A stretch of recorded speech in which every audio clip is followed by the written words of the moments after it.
ሚስትህ ከሁሉም ነገር ከልጆችህም ጭምር ትበልጣለች። በማህበራዊ ሕይወታችንና በትዳር ውስጥ ስር የሰደደ ነገር ግን እጅግ አሳሳቢ መርዛማ የሆነ አንድ የተሳሳተ አስተሳሰብ አለ። ብዙ ወንዶች በትዳራቸው ውስጥ መቃቃርና ለመግባባት ሲፈጠር የሚናገሩት አንድ የታወቀ ሰበብ አለ። እሷንማ ለልጆቼ ብዬ ነው እንጂ ድሮ ትቻት ነበር፣ ወይም ደግሞ ሚስት ትተካለች ልጅ ግን አይተካም የሚል የተሳሳተ አባባል። ዛሬ ግን የእግዚአብሔርን ቃልና የሕይወትን እውነታ ይዘን ይህንን ስህተት በረገጠ በማይናወጥና ፊት ለፊት በሚሞግት እውነት ልናርመው ይገባል። በትዳር ውስጥ ሚስት ከልጆች ትበልጣለች። ሚስት ከሥራህ፣ ከጓደኞችህ፣ ከቤተሰቦችህና ከምድራዊ ነገር ሁሉ ትበልጣለች። የመጀመሪያው መለኮታዊ ወይም የቅደም ተከተል ሕግ። እግዚአብሔር ሰውን በፈጠረ ጊዜ መጀመሪያ የመሠረተው ተቋም ቤተሰብን ሳይሆን ትዳርን ነው። አምላክ ለአዳም መጀመሪያ የሰጠው ልጅን ሳይሆን ሚስትን ወይም ሔዋንን ነበር።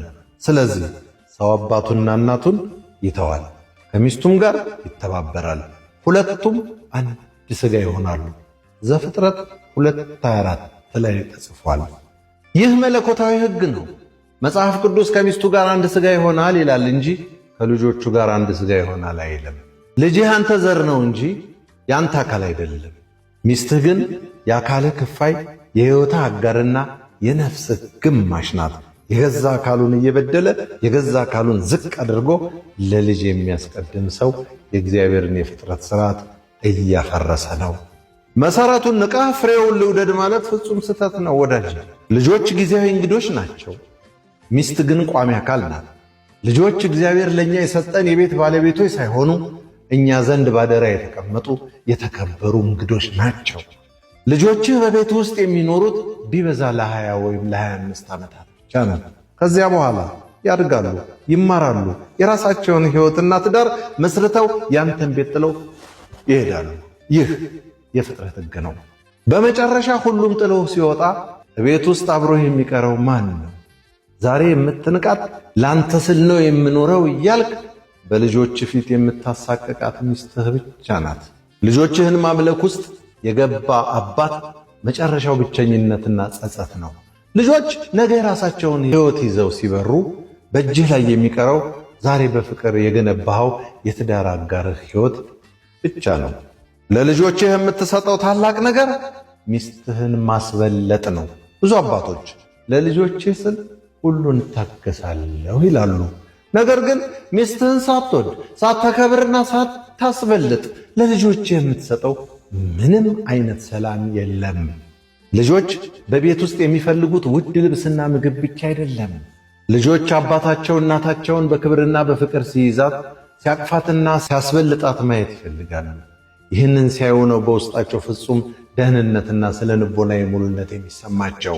እናታቸውን እያሳቀቅ እያራክና ለእናንተ ብዬ ነው የምኖረው እያልክ የምታሳድጋቸው ልጆች ነገ በትዳራቸው ፍቅርና መከባበርን የማይረዱ በውስጣቸው ስብራት ያለባቸው ሰዎች ይሆናሉ። ስለዚህ ለልጆችህ የምታደርገው ትልቁ ውለታ እናታቸው መውደድ ነው። ባሎች ሆይ ክርስቶስ ደግሞ ቤተ ክርስቲያንን እንደወደዳትና ስለ እርሷ ራሱን አሳልፎ እንደሰጠ ሚስቶቻችሁን ውደዱ። ኤፌሶን 5:25 እንደተጻፈው መጽሐፍ ቅዱስ ልጆቻችሁን እንደወደዳችሁ ሚስቶቻችሁን ውደዱ አይልም። ክርስቶስ ለቤተ ክርስቲያን ሕይወቱን እንደሰጠ ባልም ለሚስቱ ሕይወቱን አሳልፎ ሊሰጥላት ይገባል። ሚስትህ በትዳርህ መርከብ ላይ ሁለተኛዋ ካፒቴን ናት እንጂ ተሳፋሪ አይደለችም። ልጆች ግን ተሳፋሪዎች ናቸው። ካፒቴኑን ጥለህ ከተሳፋሪው ጋር ልስማማ ካል መርከቧ መስጠሟ አይቀሬ ነው። ወንድሜ ሆይ ዛሬውኑ መስመርህን አስተካክል። ለልጆቼ ነው ብዬ የሚለው ሰበብ በትዳር ውስጥ ያለውን ያለመግባባት እሳት ለጊዜው ሊያጠፋው ይችላል። ነገር ግን ዘላቂ ሰላም በፍጹም አይሰጥም። ሚስትህን ሳትወድ ልጆችህን እወዳለሁ ማለት የእግዚአብሔርን ሥርዓት መጣስ ነው። ትዳርህ አደጋ ላይ ከሆነ መፍትሄው በልጆች ጀርባ መሸሸግ ሳይሆን ወደ እግዚአብሔር ቃል መመለስ፣ ሚስትህን ወደ መጀመሪያው የክብር ቦታዋ መመለስ፣ እርስ በርስ ይቅር መባባልና የነበረውን ፍቅር ማደስ ነው። በሚስትህና በልጆች ፊት ሚስትህ አንተ ንግሥት መሆኗን በግልጽ አሳይ። ልጆች አንተና የሷ ፍቅር ውጤቶች ወይም ፍሬዎች እንጂ ያንተና የሷ ፍቅር ተፎካካሪዎች እንዳልሆኑ ይወቁ። ዛሬ በትዳር ውስጥ እግዚአብሔር ያስቀመጠውን የቅድሚያ ተዋረድ ጠብቀሃል? ለሚስትህ ያለ ፍቅር ከልጆችህ ይበልጣል ወይንስ ያንሳል? መስመርህን ዛሬውኑ አስተካክል። እግዚአብሔር ትዳሮቻችንን በቃሉና በፍቅሩ ይባርክ። ኤቢሲ ተስፋዬ እንዳዘጋጀችው በለጠ ሸቴ ዘሀገረ ኢትዮጵያ እንዳቀረበው